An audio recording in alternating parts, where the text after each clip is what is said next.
Hello everyone, मी Eliza आणि आपले सर्वांचे एलिझाज कॉर्नरमध्ये पुन्हा एकदा मनापासून स्वागत आहे.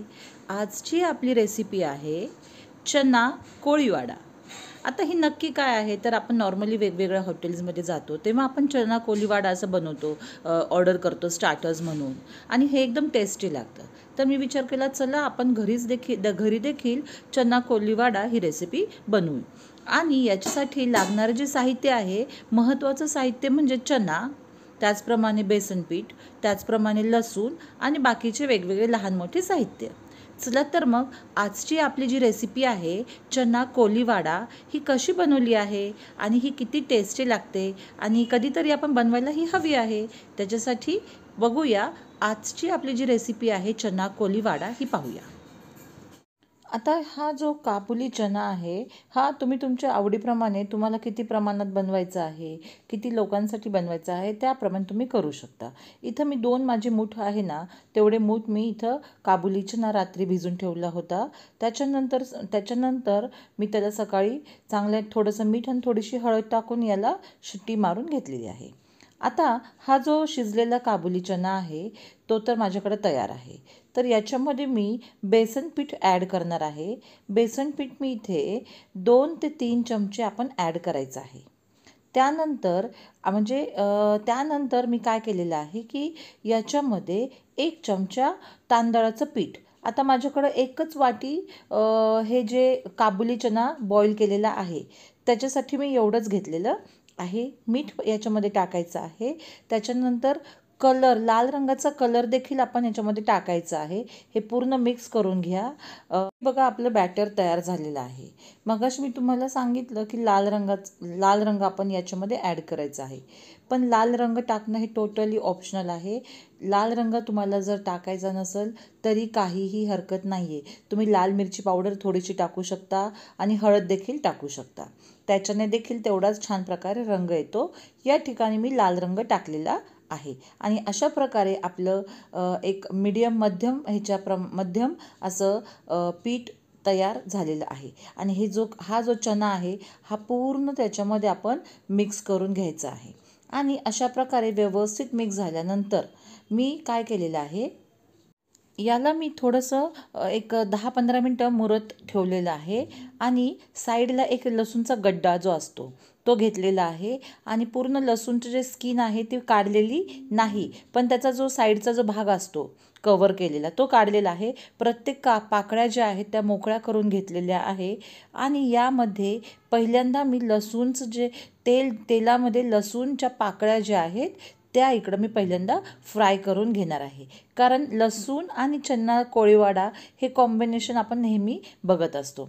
तर पूर्ण लसूण जे आहे आपण तिथे फ्राय करून घ्यायचे आहे. पहिल्यांदा मी 1-2 थेंब असं पीठ टाकून बघितलं की तेल किती गरम झालेलं आहे आणि आपल्याला अंदाज येतो. मग त्याच्यानंतर आपण आपल्याला जसं हवं आहे त्याप्रमाणे आपण पुढची प्रोसिजर करू शकतो.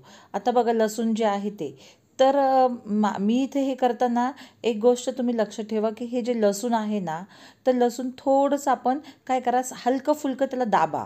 म्हणजे पोलपाट लाटण्याने वगैरे नाही का, असं थोडंसं ठेचतो ना आपण त्याप्रमाणे करा. म्हणजे काय होईल, फुटलेला जर लसूण असेल ना तो तडतड तेलामध्ये उडणार नाही. नाहीतर काय होईल की लसूण पण पूर्ण बंद असल्यामुळे तो जसं मिरची तेलामध्ये तडतडते तसं ते लसूण देखील तडतडायला सुरू.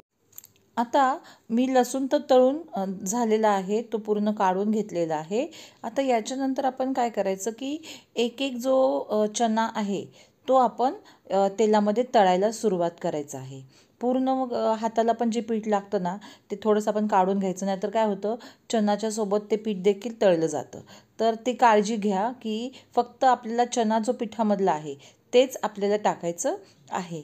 पहिल्यांदा मी तळत आहे म्हणून मी थोड्याशाच प्रमाणामध्ये तळत आहे. याच्यानंतर अजून तेल व्यवस्थित गरम होईल आणि मग मी काय करेल की अजून जेवढं हवं आहे त्याप्रमाणे, जेवढं तेल आहे त्याप्रमाणे चना मी इथे फ्राय करायला सुरुवात करेल. आणि बघा छानपैकी मोठ्या फ्लेममध्ये आपण हे तळून घेऊ शकतो, काहीही प्रॉब्लेम नाही आहे. कारण ऑलरेडी जो चना आहे ना आपला तो व्यवस्थित आपण शिजवलेला आहे. त्याच्यामुळं फक्त वरचं जे बॅटर आहे तेच फ्राय होणं इम्पॉर्टंट आहे. तर पहिला एक तर लॉट निघालेला आहे आपला. आता आपण परत दुसरा एक लॉट तयार करूया. बघा, पुन्हा तेल गरम होते. पुन्हा व्यवस्थित प्रकारे आपण काय करते, चनाच एक एकटा आपण इथे टाकायचा प्रयत्न करत आहे. एखादा चना तळल्यानंतर तो जॉईंट झालेला आहे, एकमेकांना चिकटला आहे, तर आपण नंतर तो काढून थोडंसं असं वेगळं करू शकतो गार झाल्यानंतर. तर म्हणजे एवढं काही हार्ड अँड फास्ट नाही की तो एक एकच व्हायला पाहिजे. एखादा चना जोडून आला तरी पण काही प्रॉब्लेम नाही आहे. आणि अशा प्रकारे चना आहे हा दुसरा लॉट देखील तयार झालेला आहे.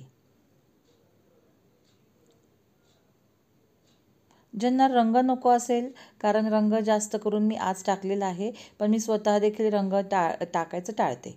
तर लाल मिरची पावडर देखील आपण याच्यामध्ये टाकू शकतो. त्याच्याने देखील छानपैकी रंग येतो. सो अशा प्रकारे आपला जो हा काबुली चना आहे, म्हणजे चना कोळीवाडा आहे, ही रेसिपी तयार व्हायला सुरुवात झालेली आहे. बघा, अशा प्रकारे आपला हा जो चना आहे, आपला हा चना कोळीवाडा अशा प्रकारे जेवणाचं पहिल्याचं जे स्टार्टर आहे, ती रेसिपी, स्टार्टरची रेसिपी तयार झालेली आहे. आतमध्ये तर आपण शिजवलेलं होतं म्हणून ते पटकन शिजलं गेलेलं आहे आणि बाहेरचं बॅटर देखील छानपैकी कोटिंग होऊन क्रिस्पी असं झालेलं आहे. आता हा जो आपला चना आहे, याच्यावर आपण जो लसूण तळलेला होता तो लसूण टाकायचा आणि मस्तपैकी हॉटेलसारखं चना कोळीवाडा ही जी आपली रेसिपी आहे ही तयार झालेली आहे. रोज नाही आपण अशी टाईपची केली तरी काही हरकत नाही, पण कधीतरी 15 दिवसातून एकदा, महिन्यातून एकदा अशी काहीतरी वेगळी रेसिपी केली की आपल्याला देखील छान असं वाटतं. बघा, ही जी लसूण आहे हा आपण ह्याच्यामध्ये टाकायचा आणि तो लसूण खायचा, कारण तो खूप टेस्टी लागतो. सो अशी आपली ही रेसिपी तयार झालेली